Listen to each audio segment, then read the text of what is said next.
गांव से दूर एक घने जंगल के बीचों बीच एक पुरानी झोपड़ी थी। उस झोपड़ी में एक बूढ़ा फकीर अकेला रहता था। उसके पास न धन था, न दौलत, न कोई घर, न रिश्तेदार। दिन में वह लकड़ी जलाकर आग सेंकता और रात को दीपक जलाकर दुआओं में मग्न हो जाता। गांव वाले अक्सर कहते, वह फकीर सब जानता है, उससे दुआ मांगो तो दिल को सुकून मिलता है। एक दिन गांव की एक हसीन जवान लड़की, जिसका दिल जिंदगी की उलझनों से बोझिल था, अकेले ही जंगल की ओर निकल पड़ी। वह सीधे फकीर की झोपड़ी तक पहुंची। शाम ढल रही थी और आसमान लाल हो रहा था। पेड़ों के बीच से ठंडी हवा बह रही थी। उसने झोपड़ी का दरवाजा धीरे से खटखटाया। फकीर ने दरवाजा खोला और अपनी गहरी आंखों से उसकी ओर देखा। एक पल के लिए दोनों जैसे समय की कैद से आजाद हो गए। लड़की हिचकिचाते हुए बोली, बाबा जी, मुझे आपसे कुछ बात करनी है। फकीर ने नरमी से कहा, आओ बेटी, यह झोपड़ी सबके लिए है। झोपड़ी के अंदर सादगी ही सादगी थी। एक दीपक, कुछ किताबें और लकड़ी का एक तख्त, लेकिन वातावरण में एक अजीब आकर्षण था। लड़की को लगा जैसे वह बरसों से यहाँ आने की तमन्ना रखती थी। कुछ पल खामोशी रही, फिर लड़की ने धीरे से पूछा, बाबा जी, दिल का सुकून कहाँ मिलता है? फकीर ने उसकी ओर देखा, मुस्कुराया और कहा, सुकून वही है जहाँ प्रेम है। लेकिन याद रखो, प्रेम सिर्फ दूसरों के लिए नहीं, अपने लिए भी होना चाहिए। लड़की की आंखों में नमी तैर गई। वह खोए हुए स्वर में बोली, अगर कोई अपनी जिंदगी से थक जाए और चाहे कि कोई उसकी बात समझे, तो क्या वह प्रेम पा सकता है? फकीर ने दीपक की लौ की ओर देखते हुए कहा, प्रेम तो रोशनी की तरह है।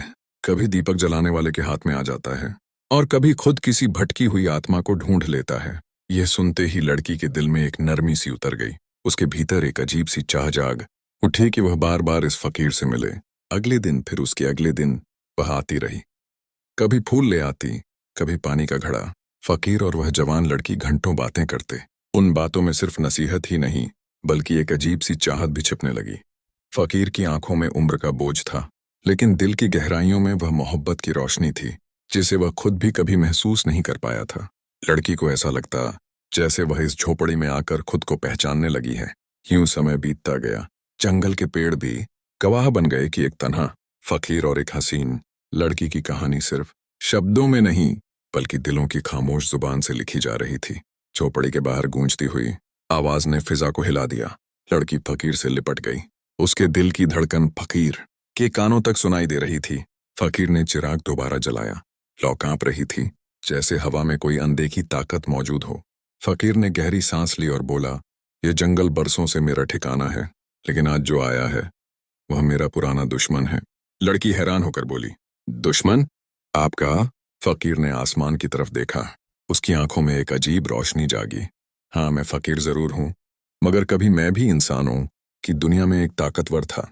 मैंने दुनिया छोड़ दी, मगर अंधेरों ने मुझे नहीं छोड़ा। अब वे मुझे लेने आए हैं। अचानक झोपड़ी के दरवाजे पर जोरदार धमाका हुआ। दरवाजा अपने आप खुल गया। बाहर अंधेरा ही अंधेरा था, लेकिन उस अंधेरे में दो लाल आंखें चमक रही थीं। लड़की ने डर से फकीर का हाथ मजबूती से पकड़ लिया। फकीर ने धीरे से कहा, डरो मत, यह पल तुम्हारी हिम्मत को आजमाने आया है। फिर वे लाल आंखें धीरे धीरे झोपड़ी के अंदर दाखिल हुईं। ठंडी हवा ने चिराग बुझा दिया। अंधेरे में सिर्फ लड़की की सिसकियां और फकीर की गहरी आवाज सुनाई दी, अगर मोहब्बत सच्ची है तो रोशनी खुद पैदा हो जाएगी। लड़की ने अपनी आंखें बंद की और दिल ही दिल में दुआ की। अचानक झोपड़ी के अंदर एक नूर की किरण फूटी, जैसे चांद खुद झोपड़ी के बीच उतर आया हो। वे लाल आंखें चीख मारकर गायब हो गईं। नूर के बीच लड़की ने फकीर को देखा। उसके चेहरे पर अब बुढ़ापा नहीं था। वह एक जवान, खूबसूरत और रोशन अस्तित्व बन चुका था। लड़की हैरान रह गई। फकीर मुस्कुराया और बोला, मैं इस जंगल में कैद था, तुम्हारी मासूम मोहब्बत ने मुझे आजाद कर दिया। अब मेरा वक़्त है कि इस दुनिया से रुखसत लूं। लड़की रो पड़ी, नहीं, आप मुझे छोड़कर मत जाइए। फकीर ने उसके आंसू अपनी उंगलियों से साफ किए। मोहब्बत कुर्बानी मांगती है बेटी। तुम्हारी मोहब्बत ने मुझे बचा लिया, लेकिन मेरा सफर यहाँ खत्म है। यह कहकर फकीर का अस्तित्व रोशनी में घुलने लगा। लड़की ने चीखकर उसका दामन पकड़ने की कोशिश की, मगर उसके हाथों में सिर्फ रोशनी बाकी रह गई। रोशनी धीरे धीरे आसमान में उतर गई और झोपड़ी में एक अजीब सुकून छा गया। अगली सुबह जब गांव वाले आए, उन्होंने देखा कि झोपड़ी खाली है, लेकिन फर्श पर लड़की अकेली बैठी है। उसके होंठों पर एक मुस्कान और आंखों में आंसू थे। उसने बस इतना कहा, वह फकीर नहीं था, वह मेरी तकदीर था।